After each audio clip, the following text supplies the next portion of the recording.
नमस्कार दोस्तों, मैं अर्जुन गोस्वामी एक बार पुनः ओनो स्टडी चैनल पर आपका हार्दिक स्वागत करता हूं। तो दोस्तों, आज का लेक्चर स्टार्ट करने से पहले एक बार हम 24 अक्टूबर का जो पेपर हुआ था पीसीएस का, उस पर डिबेट करना चाहते हैं। तो जैसा कि आपको पता है, यदि आपने क्वेश्चन पेपर देखा होगा तो लगभग 25 से 26 क्वेश्चन जो है पॉलिटिकल साइंस से बने थे। यानी कि पॉलिटी से, और वो भी केवल बेसिक्स है। ऐसा नहीं था कि फैक्चुअल टाइप के क्वेश्चन हो। जैसे कि क्वेश्चन ऐसे बना था कि जो मंत्रिपरिषद होती है वो राज्यसभा के प्रति उत्तरदायी होती है या लोकसभा के प्रति उत्तरदायी होती है। तो ये कॉन्सेप्चुअल क्वेश्चंस हैं। तो इन्हें पढ़ने के लिए आपको रट्टा मारने की ज़रूरत नहीं है, केवल समझने की ज़रूरत पड़ेगी। और जैसा कि मैंने आपको पिछले 5 क्लासों में कराया था, प्रीएमएल कराई थी और जो पार्ट फर्स्ट था वो कराया था। तो प्रीएमएल से एक सीधा सीधा क्वेश्चन हमारी क्लास से बना था कि निम्नलिखित में से कौन सी जो शब्द है वो प्रीएमएल में नहीं है। उसमें 4 ऑप्शन दिए हुए थे। तो संघीय जो शब्द था वो प्रीएमएल में नहीं था। और इसके साथ ही साथ जो हमने राज्य पुनर्गठन आयोग कराया था उसमें हमने गोवा और सिक्किम ये सब कराए थे और झारखंड वगैरह ये सब कराया था। तो उसमें ये 2 ऑप्शन थे कि गोवा और झारखंड और तमिलनाडु और हरियाणा, इनको क्रम से लगाना था कि राज्य पुनर्गठन आयोग जिस राज्य का क्रम से मतलब लगाना है। तो वो आप आराम से कर सकते थे। तो क्लास से डायरेक्ट क्वेश्चन बन रहे हैं, ऐसा नहीं है कि आपको अलग से कुछ पढ़ने की ज़रूरत पड़ रही हो। तो जो क्वेश्चंस हैं हमें ध्यान देने की ज़रूरत है वो ये है कि हमें फैक्चुअल ज़्यादा ध्यान नहीं देना है, कॉन्सेप्चुअल पे सबसे ज़्यादा ध्यान देना है। चाहे फिर वो यूपीएससी हो, चाहे वो लोक सेवा आयोग हो, चाहे वो संघ लोक सेवा आयोग हो, चाहे किसी भी स्टेट का। लेकिन अगर आप देखोगे कि यूपीएससी और यूपीपीसीएस, इनमें कुछ सिमिलरिटीज़ हैं। यूपीएससी और यूपीपीसीएस, पीसीएस बोल सकते हैं हम, यूपीपीसीएस, यूपीपीसीएस, इसमें क्या है कि यूपीएससी में प्रीएमएल से क्वेश्चन बनता है तो यूपीपीसीएस भी उसी प्रीएमएल से क्वेश्चन बनाती है। यूपीएससी अब अगर अपना पेपर कराती है तो उसके 5-10 दिन या तो पहले या बाद में अपना पेपर कराती है। तो आपको अगर जो पेपर पहले हो रहा है और उससे अगले, मान के चलते हैं पहले यूपीएससी का हो गया उसके बाद में यूपीसीएस का हो रहा है, तो उससे पहले के आयोग का यानी कि संघ लोक सेवा आयोग का पेपर देख के जाना है। ऐसा नहीं है कि डिट्टो वही क्वेश्चन बनेगा, लेकिन जिन टॉपिक्स से क्वेश्चन बना है उन टॉपिक्स से जरूर क्वेश्चन उठेगा। तो हम इस पर डिबेट करने वाले हैं।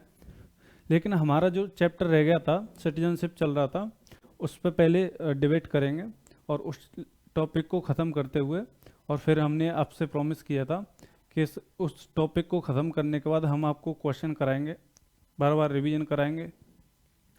तो टॉपिक के बाद हम क्वेश्चन करेंगे और जब ये टॉपिक ख़त्म हो जाएगा तो हम थोड़ा सा पीसीएस पे ध्यान देंगे कि दरअसल पीसीएस में चाहता क्या है। एक बारीकी और देखें हम तो पीसीएस में जो है इस बार 35 से 36 क्वेश्चन जो हैं ज्योग्राफी से बने हैं। 35 से 36 क्वेश्चन, एक मेजर पोर्शन। तो पॉलिटी हो गया, ज्योग्राफी हो गया, इन्हें आप इग्नोर नहीं कर सकते। तो चलिए आज का सेशन हम स्टार्ट करते हैं।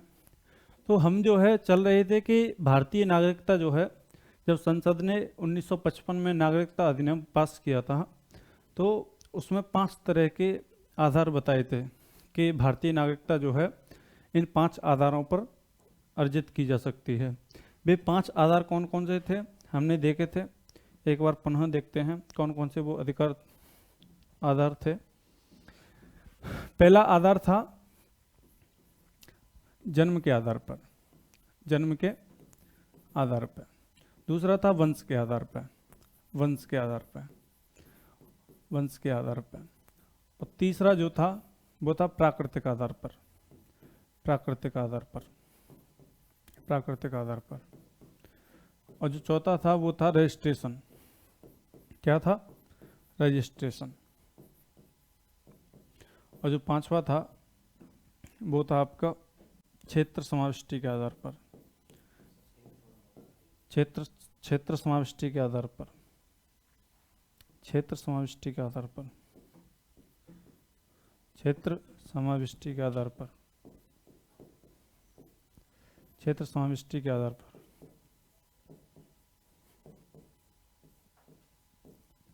ये 5 आधार दिए हुए थे 1995 के एक्ट में, जो सिटीजनशिप एक्ट था 1955 का, उसमें ये 5 आधार दिए हुए थे। तो जन्म के आधार पर, यानी कि कोई व्यक्ति यदि भारत में जन्मा है तो उसे भारत की नागरिकता दी जाएगी। वंश के आधार पर, यदि कोई व्यक्ति भारत के बाहर जन्मा हुआ है और यदि उस टाइम उसके माता या पिता या उनमें से कोई एक भारत का नागरिक है तो वो वंश के आधार पर भारत का नागरिक होगा। प्राकृतिक आधार पर, यदि कोई व्यक्ति भारत का नागरिक बनना चाहता है बशर्ते वो अवैध प्रवासी न हो।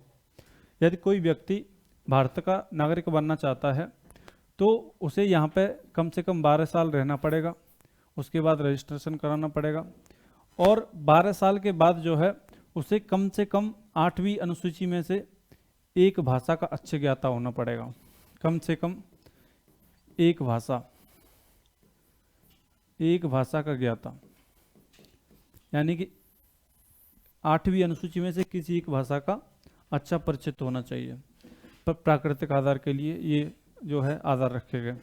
रजिस्ट्रेशन के आधार पर अगर हम बात करें तो रजिस्ट्रेशन के आधार पर कहा गया है कि उस व्यक्ति को कम से कम 7 वर्ष रहना पड़ेगा, और इसके साथ ही साथ जो व्यक्ति मान के चलते हैं कि जैसे शिखर धवन की जो शादी हुई थी वो ऑस्ट्रेलिया जो है वहाँ से शादी हुई, और यदि कोई विदेशी महिला भारतीय मूल के व्यक्ति से शादी करती है तो वो किस आधार पर मतलब नागरिकता अर्जित करेगी, तो ये आधार है रजिस्ट्रेशन। यदि कोई भारतीय नागरिक के नाबालिग बच्चे किस आधार पर करेंगे, इस आधार पर। तो ये सब आधार हैं। इसके बाद क्षेत्र समाविष्टि क्या होता है? क्षेत्र समाविष्टि का मतलब होता है कि जैसे कि भारत ने कोई अधिकार जो है, कोई क्षेत्र जो है वो अपने कब्जे में ले लिया, तो ऐसा नहीं है कि वो एक एक करके मतलब नागरिकता मतलब अर्जित देगी, ऐसा नहीं है। वो एक घोषणा करेगी कि इस क्षेत्र में बसने वाले जितने भी लोग हैं उन्हें हम नागरिकता प्रदान करते हैं। तो ये सब आधार जो हैं 1955 के एक्ट के तहत दिए गए हैं कि इन आधारों पर जो है कोई भी व्यक्ति भारत का नागरिक बन सकता है। लेकिन यदि कोई व्यक्ति भारत का नागरिक बनता है तो उसे दूसरे देश की नागरिकता का परित्याग करना पड़ेगा। यदि राष्ट्रपति सहमत होते हैं तो हो सकता है कि उसे दूसरे देश की नागरिकता न त्यागनी पड़े। तो ये जो हैं 5 अधिकार हैं, 5 आधार हैं जिनके आधार पर कोई व्यक्ति भारतीय नागरिक बन सकता है। इसके साथ ही हम देखें कि जो हमने कहा अवैध प्रवासी, कि अवैध प्रवासी न हो। अवैध प्रवासी का क्या तात्पर्य है? अवैध प्रवासी किसे कहते हैं? कोई भी शब्द छूटने न पाए। अवैध प्रवासी, अवैध प्रवासी, अवैध प्रवासी का मतलब होता है कि वह व्यक्ति जो भारत में बिना वीजा, बिना किसी कानून का उल्लंघन किए भारत में प्रवेश कर जाता है, या फिर हम ये कह सकते हैं कि वीजा के तहत तो आया है परंतु उस जो टाइम लिमिट थी, जो उसकी टाइम लिमिट थी उससे ज़्यादा रह रहा है। टाइम लिमिट थी उससे ज़्यादा अगर यहाँ पर रह रहा है तो उसे हम बोलते हैं अवैध प्रवासी। कोई ऐसा विदेशी व्यक्ति जो अपने टाइम लिमिट से ज़्यादा यहाँ पर रह रहा है उसे बोलते हैं अवैध प्रवासी। भारतीय संसद को ये, या भारतीय सरकार को ये शक्ति प्राप्त है कि वो अवैध प्रवासी को जो है हिरासत में ले सकती है और जेल में डाल सकती है। तो ये जो है हमने समझा अवैध प्रवासी किसे कहते हैं। अवैध प्रवासियों को भारतीय नागरिकता नहीं दी जा सकती। और जो एनआरसी जो है वो भी अवैध प्रवासियों से रिलेटेड है। तो इसके बाद जो है हम पढ़ेंगे कि जो द्वैध नागरिकता बोलते हैं कि भारत में 2003 के बाद द्वैध नागरिकता अपनाएगी। 2003 के बाद क्या है जिसे हम बोलते हैं द्वैध नागरिकता। द्वैध नागरिकता, नागरिकता डुअल सिटीजनशिप, नागरिकता। तो इसका क्या मतलब है? तो इसका मतलब है कि भारत सरकार ने भारतीय डायस्पोरा से रचनात्मक संबंध स्थापित करने के लिए लक्ष्मण सिंह समिति बैठाई गई थी, जिसके आधार पर उन्होंने जो सिफारिशें दी थी उसने सिफारिशें दी थी कि विदेशी व्यक्तियों को जो भारतीय मूल के हैं उन्हें जो है नागरिकता दी जानी चाहिए। तो इसको अपनाते हुए भारत सरकार ने इसको अपनाया और जो है एक शब्द उभर के आया overseas Indianship, overseas OCI, overseas citizen of Indian, यानी कि वे व्यक्ति जो विदेशी नागरिक हैं। क्या हैं? विदेशी नागरिक हैं, परंतु विदेशी नागरिक हैं परंतु भारत में एक लंबे समय तक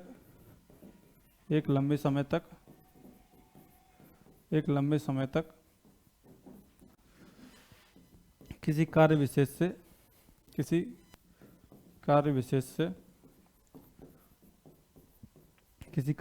से रुके हुए हैं।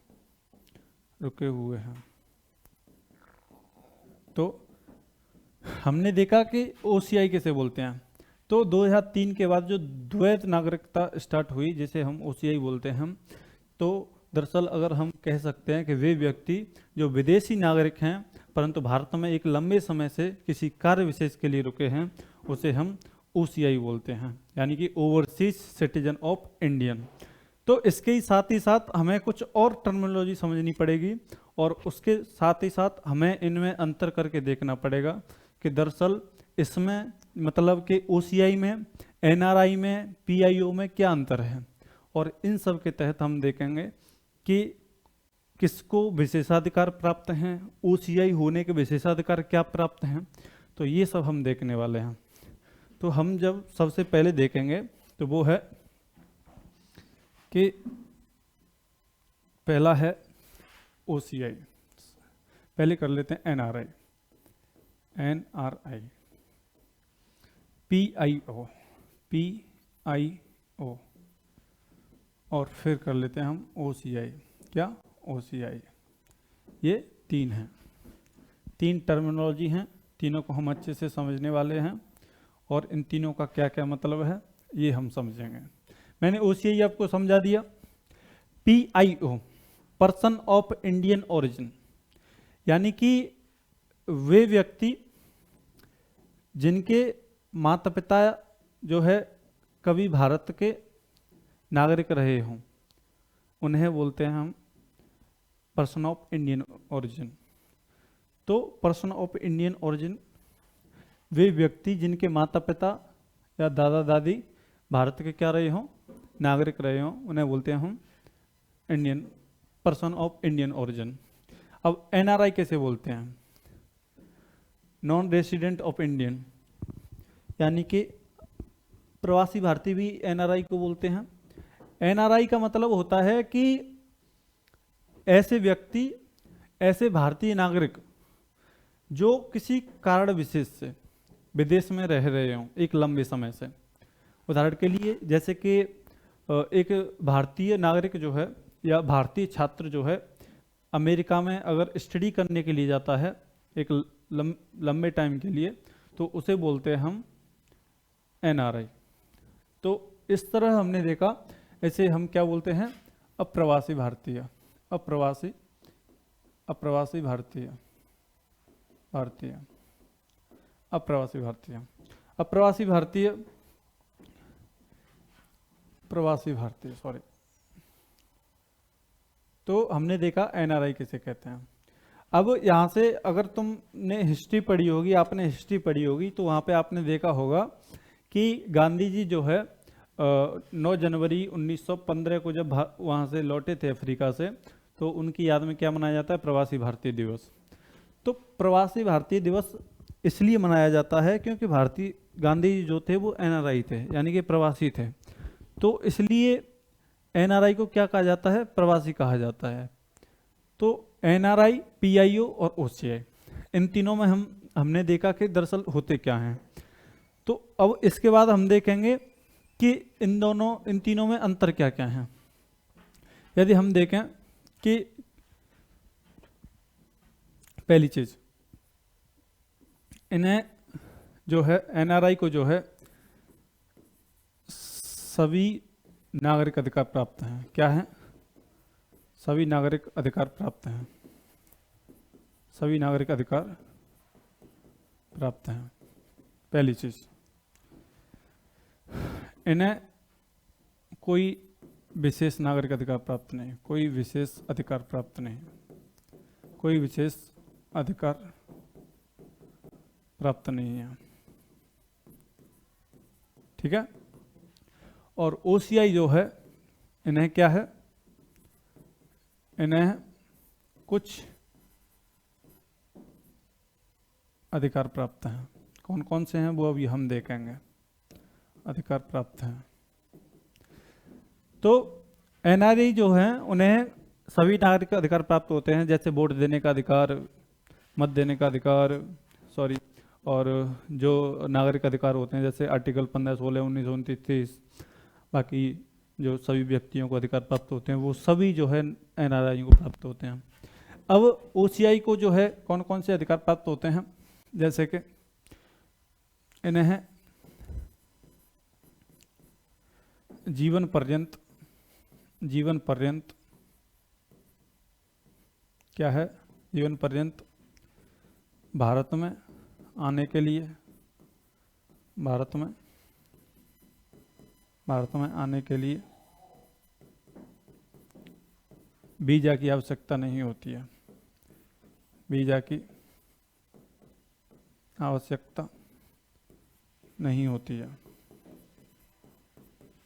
नहीं होती है।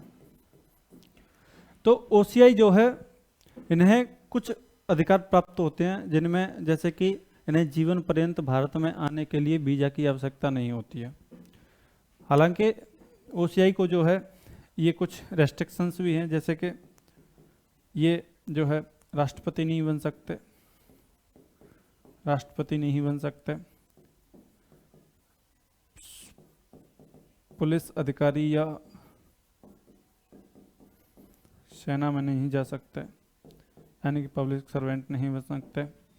इसके साथ ही साथ अगर हम देखें तो हम कह सकते हैं उपराष्ट्रपति, न्यायाधीश,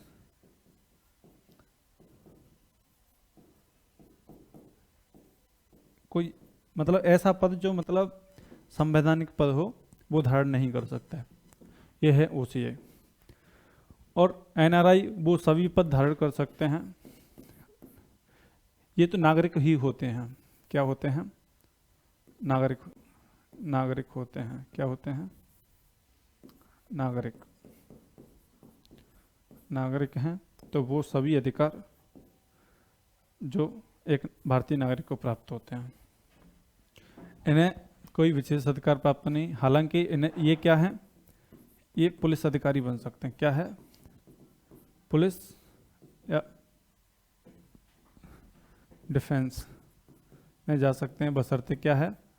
कम से कम 180 दिन से अधिक रुकें। 180 दिन से अधिक दिन रुकें। ये है ओसीआई, पीआईओ और एनआरआई, मुख्य रूप से विभाजन है इनका। तो यदि हम बात करें एनआरआई, पीआईओ और ओसीआई, हमने इनके बारे में बात की। अब यदि हम बात करें कि दरअसल नागरिकता, हमने देखी कि नागरिकता अर्जन कैसे होता है। अब हम जो है हम देखेंगे कि नागरिकता संबंधी जो प्रावधान हैं समाप्ति से संबंधित वो क्या हैं। संसद ने जो नागरिकता समाप्ति से संबंधित जो नियम कानून बनाए हैं वो क्या क्या हैं। तो तो दरअसल 3 आधारों पर क्या किया जा सकता है, समाप्त किया जा सकता है। कौन कौन से आधार हैं वो? पहला है, कौन कौन से आधार हैं वो? यदि कोई व्यक्ति स्वैच्छिक त्याग कर दे, क्या कर दे? स्वैच्छिक त्याग कर दे, स्वैच्छिक त्याग, स्वैच्छिक त्याग कर दे। दूसरा है बर्खास्तगी, क्या है? बर्खास्तगी, बर्खास्तगी। और तीसरा है स्वैच्छिक त्याग, बर्खास्तगी और वंचित किए जाने पर, क्या है? वंचित किए जाने पर, वंचित किए जाने पर। ये 3 जो आधार हैं नागरिकता समाप्ति के, संसद ने ये 3 आधार बनाए हैं जिनके आधार पर क्या किया जा सकता है, नागरिकता समाप्ति की जा सकती है किसी भी व्यक्ति की। अब कौन कौन से हैं? स्वैच्छिक त्याग मतलब कि एक ऐसा व्यक्ति जो एडल्ट हो, क्या हो? वयस्क हो, वयस्क हो, वो अपनी क्या कर सकता है, भारत की नागरिकता त्याग सकता है। लेकिन ऐसे में क्या होगा, इसके जो नाबालिग बच्चे होंगे, नाबालिग, इनकी जो नागरिकता होगी वो स्वतः समाप्त हो जाएगी। क्या होगी? स्वतः समाप्त हो जाएगी, स्वतः समाप्त हो जाएगी। लेकिन जो इसके बालिग होंगे यानी कि एडल्ट होंगे, इसके जो बच्चे एडल्ट बच्चे होंगे, उनका क्या होगा? उनकी नागरिकता समाप्ति नहीं होगी। क्या नहीं होगी? नागरिकता समाप्त नहीं होगी, नागरिकता समाप्त नहीं। अगर उन्हें भी अपनी नागरिकता की समाप्ति करनी है, उन्हें भारत का नागरिक नहीं बनना है, तो क्या करेंगे वो? उन्हें जिस तरह उनके पिताश्री या जो है, तो उसी तरह प्रोसेस अपनानी पड़ेगी, तब जाके जो है भारत की नागरिकता समाप्त होगी। तो कोई व्यक्ति जो है यदि अपनी वयस्क अवस्था में है और भारत की नागरिकता से परित्याग करना चाहता है, तो वो परित्याग कर सकता है। अगर उस व्यक्ति के जो बच्चे हैं, यदि नाबालिग के बच्चे हैं, तो नाबालिग बच्चों की जो नागरिकता है वो स्वतः समाप्त हो जाएगी। और यदि बालिग बच्चे हैं, एडल्ट हैं, तो क्या है, नागरिकता समाप्त नहीं होगी। तो इसके साथ ही अगर हम देखें कि बर्खास्तगी का क्या मतलब है? बर्खास्तगी का मतलब है कि आर्टिकल 9 जो है, क्या है? आर्टिकल 9, आर्टिकल 9, ये आर्टिकल 9 जो है ये कहता है कि किसी भी व्यक्ति यदि कोई व्यक्ति किसी अन्य देश की, किसकी? यदि कोई व्यक्ति किसी अन्य देश की जो नागरिकता है ग्रहण कर लेता है, यदि कोई भारतीय नागरिक किसी अन्य देश की नागरिकता ग्रहण कर लेता है, तो उस व्यक्ति की भारतीय नागरिकता स्वतः समाप्त हो जाएगी। क्या हो जाएगी? स्वतः समाप्त हो जाएगी। तो आर्टिकल 9 जो है बहुत ज़्यादा इम्पोर्टेंट है, ये कि कोई भी भारतीय नागरिक जो किसी अन्य देश की नागरिकता ग्रहण कर लेता है, तो उस भारतीय नागरिक की नागरिकता स्वतः समाप्त हो जाएगी। तो ये हमने देखा आर्टिकल 9। तो हम क्या देख रहे थे कि बर्खास्तगी, क्या देख रहे थे? बर्खास्तगी। इसके बाद जो है वंचित किए जाने पर, क्या है? वंचित किए जाने पर। वंचित किए जाने पर क्या क्या मतलब है? वंचित किए जाने पर जैसे कि हमने आधार पढ़े थे कि कौन कौन से आधार पर ली जाती है। तो सबसे पहले यदि किसी व्यक्ति ने फर्जी तरीके से नागरिकता अर्जित की हो, क्या है? फर्जी तरीके से नागरिकता अर्जित की हो, क्या है? फर्जी तरीके से यदि किसी व्यक्ति ने नागरिकता अर्जित की हो। और दूसरा, उस व्यक्ति ने संविधान के प्रति अनादर जताया हो, संविधान के प्रति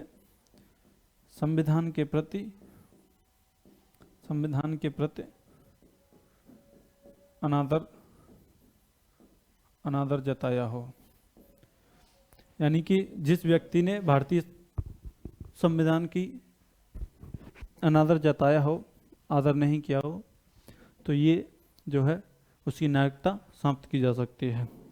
और जो व्यक्ति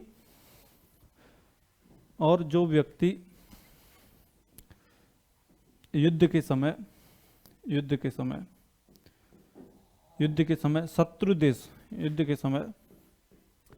शत्रु देश के साथ कुछ ऐसे डॉक्यूमेंट शेयर करता है या ऐसी कुछ जानकारी शेयर करता है जो देश के प्रति घातक है, तो उसकी जो नागरिकता है वो भी समाप्त हो जाएगी।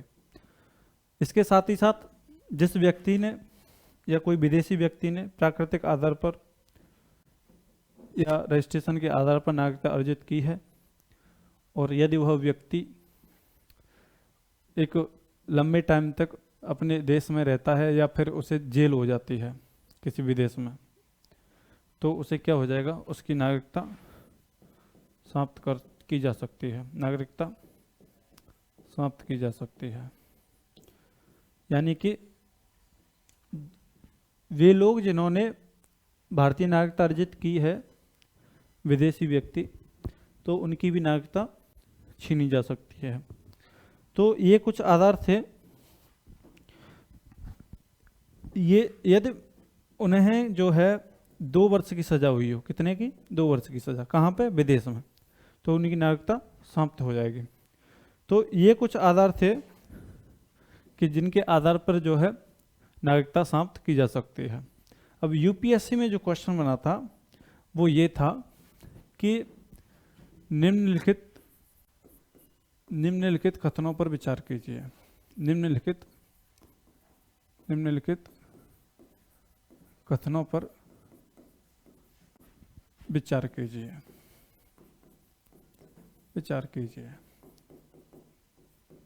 कौन से?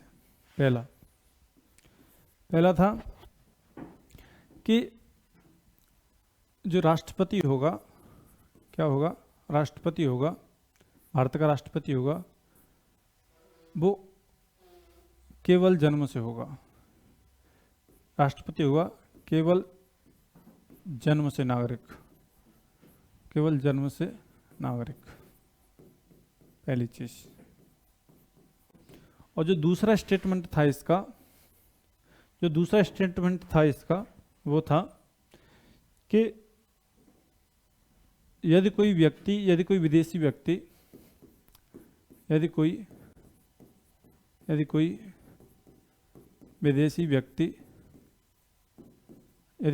व्यक्ति भारतीय नागरिकता अर्जित कर लेता है,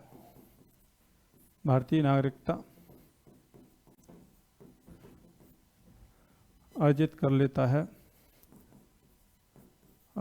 लेता है,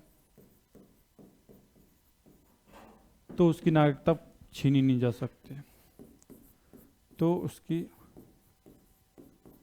नागरिकता छीनी नहीं जा सकती।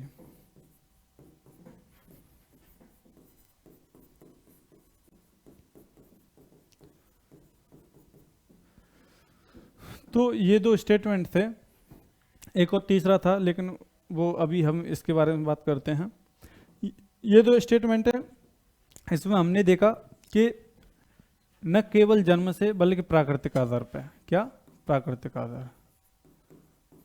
आधार भी शामिल था। तो ये स्टेटमेंट इसका गलत हो गया। तो यदि कोई विदेशी व्यक्ति भारतीय नागरिकता अर्जित कर लेता है तो उसका नागरिकता छीनी नहीं जा सकती। तो ये स्टेटमेंट जो है वो गलत है, क्योंकि अभी हमने जो पढ़ा था वो था कि यदि कोई विदेशी व्यक्ति जो है भारतीय नागरिकता अर्जित कर लेता है और यदि उसे विदेश में 2 वर्ष की कैद हो जाती है, तो क्या है, उसकी नागरिकता समाप्ति की जा सकती है। इसके साथ ही साथ यदि कोई भारतीय नागरिक जो है विदेश में 7 वर्ष से अधिक टाइम तक रह रहा है, तो क्या किया जा सकता है, उसे उसकी नागरिकता से वंचित किया जा सकता है। तो ये जो है नागरिकता समाप्ति के क्या थे, कुछ आधार थे। तो हमने जो है नागरिकता अच्छे से डीप में जाके पढ़ी। सिटीजनशिप हमने देखा संविधान में क्या प्रोविजंस हैं, हमने देखा कि संसद ने अपने अधिकारों का प्रयोग करते हुए जो कानून बनाए उनका क्या उल्लंघन हुआ, क्या कौन कौन से कानून पारित हुए।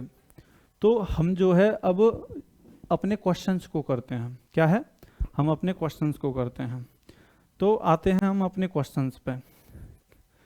तो चलिए दोस्तों, सिटीजनशिप से संबंधित जो क्वेश्चंस हैं वो हैं, पहला कौन सा क्वेश्चन है?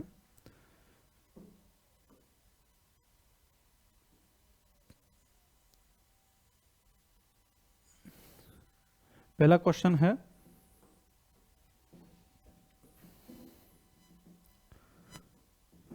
कि dual citizenship don't have voting rights. Dual citizens मतलब कि ओसीआई के पास जो है वोटिंग राइट्स नहीं होते हैं। पहला स्टेटमेंट, यानी कि डुअल सिटीजनशिप। हमने आपको बताया कि इसका मतलब होता है ओसीआई। क्या होता है? ओसीआई। और ओसीआई मतलब कि 2003 ये। तो dual citizenship don't have voting rights, पहला स्टेटमेंट। दूसरा स्टेटमेंट है dual citizenship don't require visa to travel India. तो ये स्टेटमेंट हमने देखा कि ये स्टेटमेंट क्या है? सही है। क्या है? ये स्टेटमेंट सही है। ये वाला। तीसरा है citizens with dual citizenship can not be elected to public officer nor they eligible for a defence job. तो ये भी क्या है? ये भी सही है। क्या है? ये भी सही है। तो ये और ये नहीं हो सकता क्योंकि इसमें तीसरा नहीं है। ये भी नहीं हो सकता क्योंकि इसमें जो लास्ट वाला सही है वो नहीं है। तो हमारा क्या है इसका आंसर? हमारा इसका आंसर रहेगा 1, 2 और 3। क्या रहेगा? 1, 2 और 3। इसके बाद जो हमारा क्वेश्चन है वो है, इसके बाद जो हमारा क्वेश्चन है वो है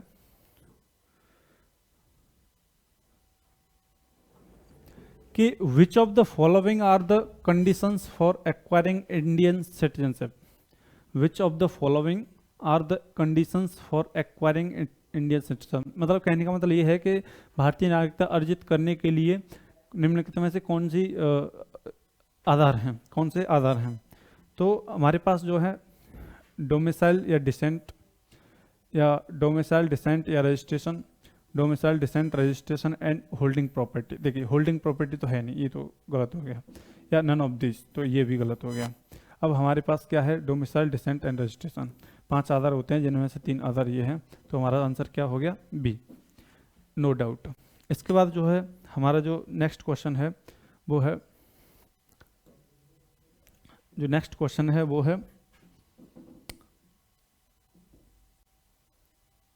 नेक्स्ट क्वेश्चन है the citizenship act was passed by the Indian parliament in which year.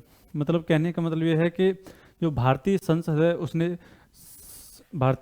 है उसने सिटीजनशिप एक्ट कब पारित किया? सिटीजनशिप एक्ट कब पारित किया? तो ये पारित किया था 1955 में।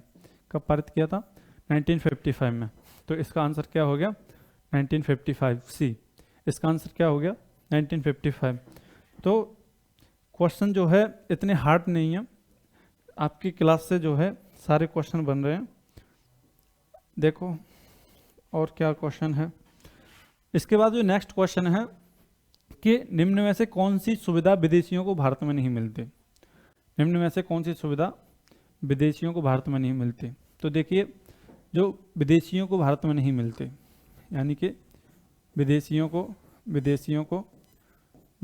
को भारत में जो सुविधा नहीं मिलती है वो है आर्टिकल 15 जो कहता है कि किसी भी व्यक्ति के साथ जो है क्या नहीं किया जाएगा? जाति, धर्म, लिंग, वंश और जन्म स्थान के आधार पर विभेद नहीं किया जाएगा। आर्टिकल 15 नहीं मिलता है। आर्टिकल 16, आर्टिकल 19, आर्टिकल 29 और आर्टिकल 30, ये 5 आधार हैं या ये 5 आर्टिकल्स हैं जो मौलिक अधिकारों में से जो किसको नहीं मिलते हैं? विदेशियों को।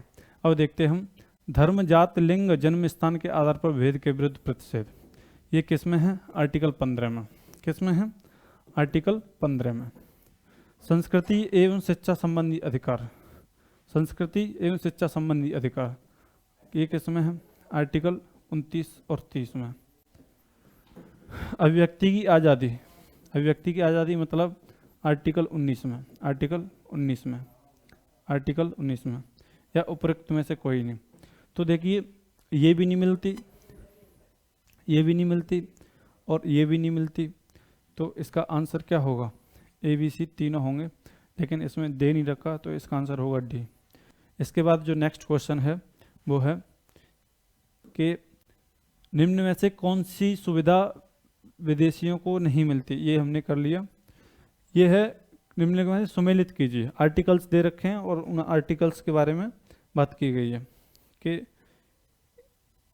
कौन सा आर्टिकल में क्या बात की गई है। तो अनुच्छेद 5 जो है वो कहता है संविधान लागू होने के समय स्वतंत्रता, और आर्टिकल जो है 8 जो है वो कहता है भारतीय मूल के ऐसे लोगों की नागरिकता जो भारत के बाहर निवास कर रहे हैं। तो जैसे ही आप बी देखोगे तो हमने आपको पढ़ाया था कि आर्टिकल और 6 और 7 के बाद जो व्यक्ति बचते हैं उनके लिए आर्टिकल 8 में क्या किया गया है? प्रोविजन किया गया है। वैसे ही आप तुरंत टिक कर दोगे कि भाई हमने क्लास में पढ़ा था कि अनुच्छेद 8 जो है वो क्या कहता है? भारतीय मूल के ऐसे लोगों की नागरिकता जो भारत के बाहर निवास कर रहे हैं। ठीक है, अब हम देखें आर्टिकल 7 क्या कह रहा है? संसद द्वारा कानून बनाकर नागरिकता अधिकारों का नियमन। तो ये जो है वो है आर्टिकल 11 में। क्या है? आर्टिकल 11 में क्या कहता है? संसद के पास शक्ति है। तो हम जो है नेक्स्ट क्वेश्चन अगर हम देखें कि नेक्स्ट क्वेश्चन क्या है? नेक्स्ट क्वेश्चन है हमारा कि नेक्स्ट क्वेश्चन जो है हमारा वो है कि which of the statement is incorrect. क्या पूछ रहा है? इनकरेक्ट। इन शब्दों को ध्यान से पढ़ना पड़ता है कि करेक्ट पूछ रहा है कि इनकरेक्ट, यानी कि गलत पूछ रहा है। क्या पूछ रहा है? गलत पूछ रहा है। तो पहला है the facility of the overseas citizenship of Indian, OCI। किसके बारे में बात कर रहा है? OCI के बारे में। क्या कह रहा है? The facility of overseas citizenship of India was made available to all the person of Indian origin of country. पहली। दूसरा है dual citizenship don't have voting rights. तो ये बात सही है, हमने पढ़ा था कि उनके पास क्या होता है? वोटिंग राइट्स नहीं होता है, पहली चीज़। यानी कि ये स्टेटमेंट क्या है? ये स्टेटमेंट तो सही है। दूसरा है neither can they be elected public officer, और क्या बोलते हैं? Defence job. तो ये भी सही था, ये भी हमने अभी पढ़ा था कि वो ना तो पब्लिक ऑफिसर बन सकते हैं और ना ही डिफेंस जॉब में सिलेक्ट हो सकते हैं। इसके बाद जो OCI हैं, जो OCI हैं उन्हें जीवन पर्यंत, क्या? जीवन पर्यंत भारत में, जीवन पर्यंत भारत में घूमने के लिए वीज़ा की ज़रूरत नहीं होती है। तो don't required visa for travel to India. तो ये स्टेटमेंट क्या है? ये भी सही है। तो B, C और D तीनों सही हैं। गलत क्या है? A। तो इसका आंसर क्या हो जाएगा? A। इसके बाद जो नेक्स्ट क्वेश्चन है वो देखते हैं। नेक्स्ट क्वेश्चन कह रहा है कि जो single citizenship in India has been taken from which country, यानी कि जो भारतीय नागरिकता है, एकल नागरिकता, वो किस देश से ली गई है। तो हमें पता है, हमने आपको बताया था कि जो एकल नागरिकता है वो कनाडा से ली गई है। कहाँ से ली गई है? कनाडा से। और जो संघीय व्यवस्था है वो भी कहाँ से ली गई है? वो भी कनाडा से ली गई है। इसके बाद हम देखते हैं कि नेक्स्ट क्वेश्चन जो है क्या है।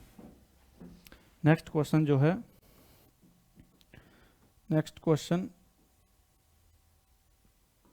क्वेश्चन है which of the following are conditions for acquiring Indian citizenship, यानी कि भारतीय नागरिकता अर्जित करने के लिए कौन कौन से आधारों की जरूरत पड़ती है। तो पहला है डोमिसाइल और डिसेंट, और दूसरा है डोमिसाइल एंड नेचुरलाइजेशन एंड प्राकृतिक आधार। तीसरा है डोमिसाइल, रजिस्ट्रेशन एंड डिसेंट, और चौथा है डोमिसाइल, डिसेंट, नेचुरलाइजेशन और रजिस्ट्रेशन। तो हमने 5 आधार पढ़े थे, उनमें से 4 आधार ये हैं, और 5वां क्या है? 5वां है क्षेत्र समाविष्टि। क्या है? क्षेत्र समाविष्टि। ये 5 आधार थे टोटल। तो इसका आंसर क्या हो जाएगा? डी। इसके बाद हम अगर बात करें, इसके बाद जो नेक्स्ट क्वेश्चन है वो है कि आर्टिकल 5 से लेकर आर्टिकल आर्टिकल 5 से लेकर आर्टिकल 11 का संबंध किस टॉपिक से है? संघ और राज्य क्षेत्र, यानी कि ये हमने आपको पढ़ाया था पार्ट फर्स्ट में। किस में पढ़ाया था? पार्ट फर्स्ट में यूनियन एंड इट्स टेरिटरीज, मौलिक अधिकार ये हम पढ़ने वाले हैं। इसका जस्ट नेक्स्ट चैप्टर पार्ट 2, किसका? इसका नेक्स्ट चैप्टर पार्ट 3। नागरिकता जो है ये जो है पार्ट 2 में है। किस में है? पार्ट 2 में। और नागरिकता का वर्णन है आर्टिकल 5 से लेकर 11 तक। मौलिक अधिकारों का वर्णन है आर्टिकल 12 से लेकर 35 तक। और संघ और राज्य क्षेत्रों का है आर्टिकल 1 से लेकर 4 तक। क्या है? 1 से लेकर 4 तक। तो इसमें पूछ रहा है 5 से लेकर 11 तक, तो हमारा आंसर क्या हो जाएगा? नागरिकता। क्या हो जाएगा? नागरिकता। तो जो क्वेश्चंस हैं वो आसानी से हो रहे हैं। इसके बाद जो क्वेश्चन है नेक्स्ट क्वेश्चन जो है वो कह रहा है कि in which year parliament passed the citizenship act, मतलब जो भारतीय संसद है उसने अपनी शक्ति का प्रयोग करते हुए पार्लियामेंट ने क्या किया? सिटीजनशिप एक्ट कब पारित किया? तो हमने कई बार चर्चा की कि 1955 में उन्होंने ये सिटीजनशिप एक्ट क्या किया था? पारित किया था। इसके बाद जो नेक्स्ट क्वेश्चन है वो है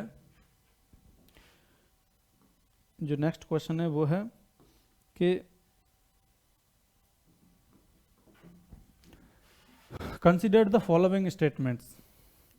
The provisions relating to citizenship are contained in article 5 to 11 in part 2 of the Constitution of India.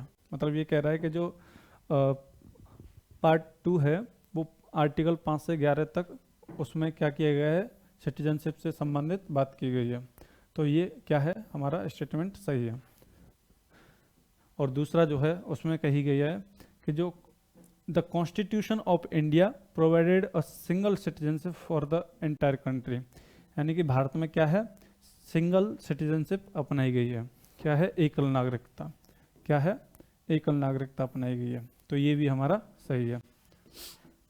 तीसरा जो है वो कहता है कि 2003 से क्या है? डुअल सिटीजनशिप, इसे हम क्या बोलते हैं? OCI। क्या बोलते हैं? OCI is allowed by Indian law that is called overseas citizenship of India. तो ये सही है तीसरा हमारा। और चौथा है अ नॉन रेसिडेंट इंडियन, यानी कि NRI। A non resident Indian is a citizen of India, मतलब वो भारत का नागरिक होता है। NRI क्या होता है? भारत का नागरिक होता है, परंतु but has not resided in India for the required number of days, मतलब कि वो भारत में निवास नहीं करता। क्या नहीं करता? भारत में निवास नहीं करता। तो इसका क्या है? इसका 1, 2, 3 और 4, यानी कि ऑल द एबव क्या होगा? इसका करेक्ट आंसर होगा। All the above correct answer. तो दोस्तों हमने लगभग 12-15 क्वेश्चन देखे इस टॉपिक से संबंधित, और एक भी क्वेश्चन ऐसा नहीं था जिसमें हमने यूपीएससी के सारे क्वेश्चन लिए, यूपीपीसीएस से रिलेटेड क्वेश्चन लिए, और 1-2 क्वेश्चन जो थे वो वनडे एग्जाम से रिलेटेड थे। किससे रिलेटेड थे? वनडे एग्जाम से। तो एक भी क्वेश्चन आपका छूटेगा नहीं, चाहे वो किसी भी टॉपिक से हो। और हमने देखा भी कि हमने 2 टॉपिक किए अभी तक, प्रीएम्बल की थी, और जो है सेकंड पार्ट जो था यूनियन एंड इट्स टेरिटरीज, उससे जो है पीसीएस के पेपर में क्वेश्चन भी डायरेक्ट उठे थे। तो क्वेश्चन जो है आपका डायरेक्ट बनेगा, बस आपको क्या है? आपको उन सोर्सेज पे विश्वास करना पड़ेगा। क्या करना पड़ेगा? विश्वास करना पड़ेगा। और नोट्स बनाते समय आपको उनको बार बार रिवाइज करना पड़ेगा, जिससे कि आपको क्वेश्चन जो है लैक ऑफ रिवीजन की वजह से गलत ना हो। तो दोस्तों हम आज यहीं पे फिनिश करते हैं। धन्यवाद।